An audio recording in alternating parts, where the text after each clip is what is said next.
Fortunately, most people are not social influencers, but unfortunately, narcissism is on the rise.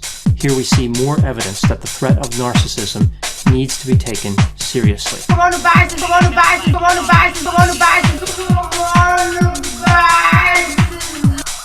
I'm struggling. These people are on far higher salaries than me.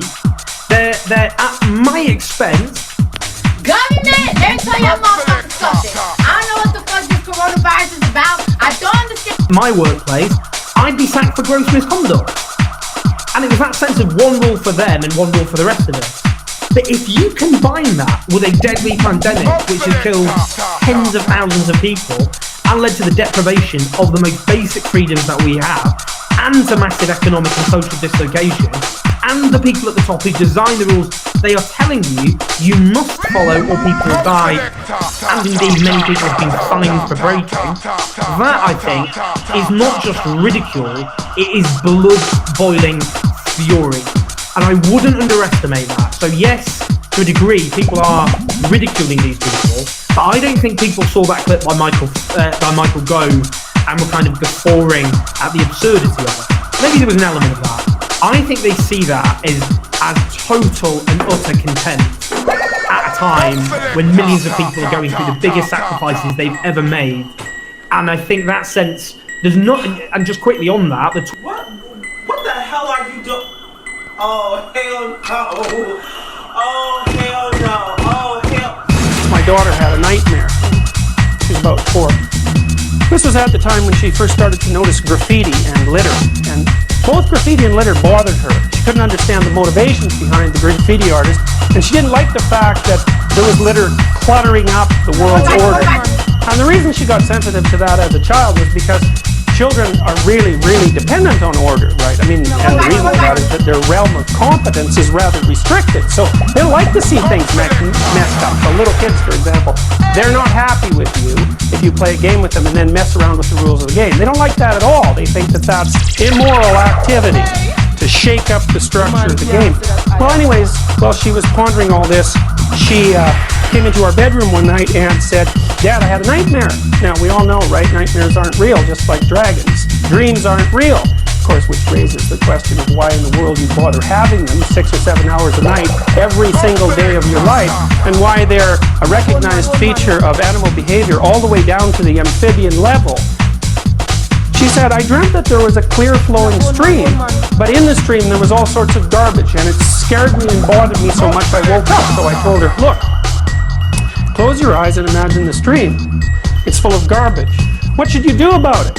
She said, "Well, I could take the garbage out of the stream." I said, "All right, so picture the stream, picture yourself cleaning the garbage out of it."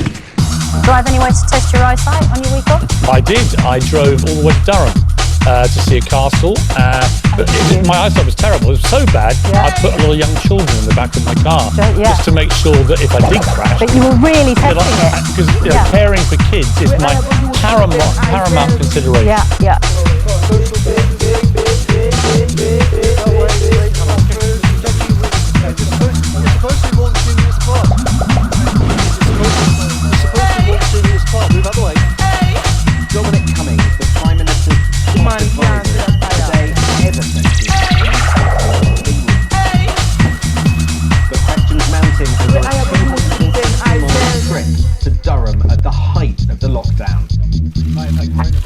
I behaved reasonably and legally. But his fate now rests on whether it was legal and reasonable.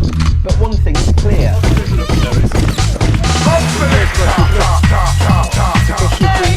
Doing the right thing. It's not about what you guys think. She calmed down and went back to sleep. Why? Well, because dreams concentrate on threat. We know that. They present threats to you, threats you haven't been able to deal with well.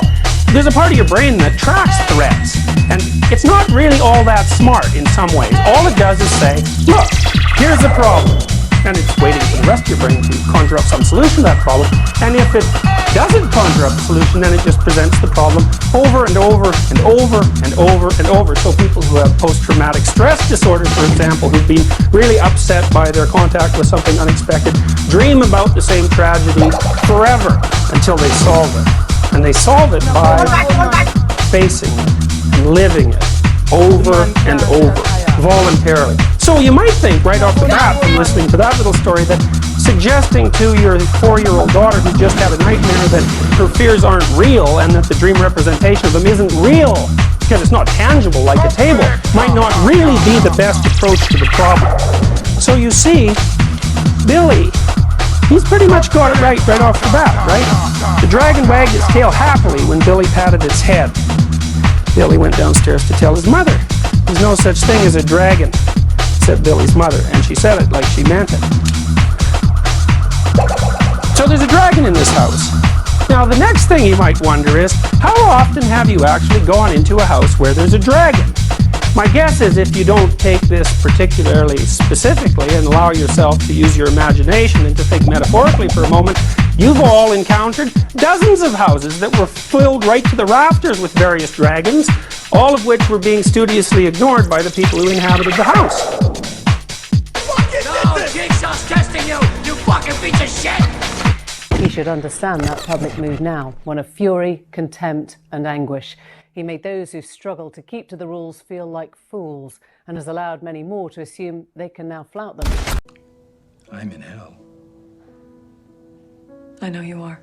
Who cares about good looks? Perfect.